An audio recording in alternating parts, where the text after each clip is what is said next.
చాలామంది ఆదాము చేసిన తప్పుకు పాపం వచ్చింది అని అంటారు భూమి మీద. కానీ అది వాస్తవం కాదండి. భూమి మీద ఆదాము చేసిన తప్పుకు మరణం వచ్చింది. ఈ నేల శపించబడింది. అంతేగాని ఆదాము ద్వారా పాపం రాలేదు. పాపం అంటే అతిక్రమించటం, అంటే దేవుడు ఆజ్ఞ అతిక్రమించటమే పాపం అని అంటారు. కానీ దేవుడు ఏం చెప్పాడు? ఆదాము ఏదోను తోటలో అన్ని వృక్షఫలములు తిను, ఏ పండైనా తిను, కానీ ఒక్క చెట్టు ఫలం మాత్రం తినవద్దు. అది మంచి చెడును తెలిపే పండు. అది తిన్న దినమును నిత్యముగా నువ్వు చచ్చుదువు అని దేవుడు ఆజ్ఞాపించాడు. కానీ ఆదాముకు తెలియక స్త్రీ తెచ్చిన వృక్షము ఆదాముకి ఇయ్యగానే ఆదాము తిన్నాడు.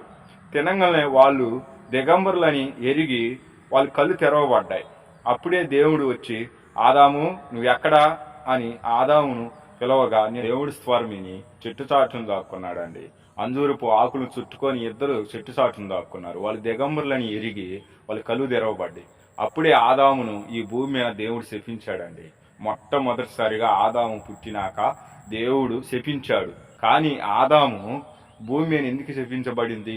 ఆదాముకు నిత్యముగా పండు తినగానే మరణము వచ్చిందండి. దేవుడు చెప్పాడు, నువ్వు తినవద్దన్న పండు తింటే నువ్వు మరణిస్తావని దేవుడు ఆజ్ఞాపించాడు.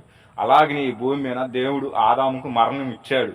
నువ్వు మట్టిలో నుంచి తీయబడ్డావు, తిరిగి మళ్ళీ మట్టికే చేరుదువు అని దేవుడు చెప్పాడండి ఆదామును.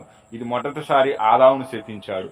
రెండోసారి అయిన తర్వాతే ఆదామును ఈ నేలను నువ్వు సేదపరచుదువు, ముళ్ళ పొదల్లో కానీ గచ్చు పొదల్లో కానీ పంటను పండించుకొని నువ్వు తిని నీ భార్యకు, అంటే నీ భార్యకు కానీ నీ బిడ్డలకు కానీ నువ్వు పెట్టుదువుగాక అని చెమట కార్చి అని చెప్పాడండి. అప్పుడు ఆదామును శపించాడు. కానీ ఈ భూమి మీద ఆదాము ద్వారా పాపం రాల.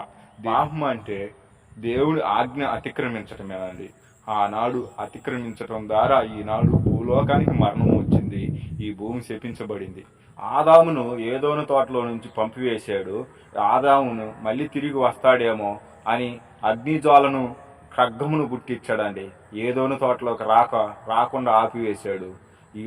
ఆనాటికి ఏదోను తోట తిరిగి దాని వైపు చూసిన నరుడు లేడండి ఈ భూమి మీద. ఆ రోజే ఈ భూమి మీద ఆదాము ద్వారా మరణం వచ్చింది. ఈ నేల శపించబడింది. అతిక్రమించడం ద్వారా పాపం వచ్చిందండి ఈ భూమి మీదకు. అది ఆదాము ద్వారా పాపం రాలేదు, కానీ ఈ భూమి మీదకి మరణం వచ్చింది.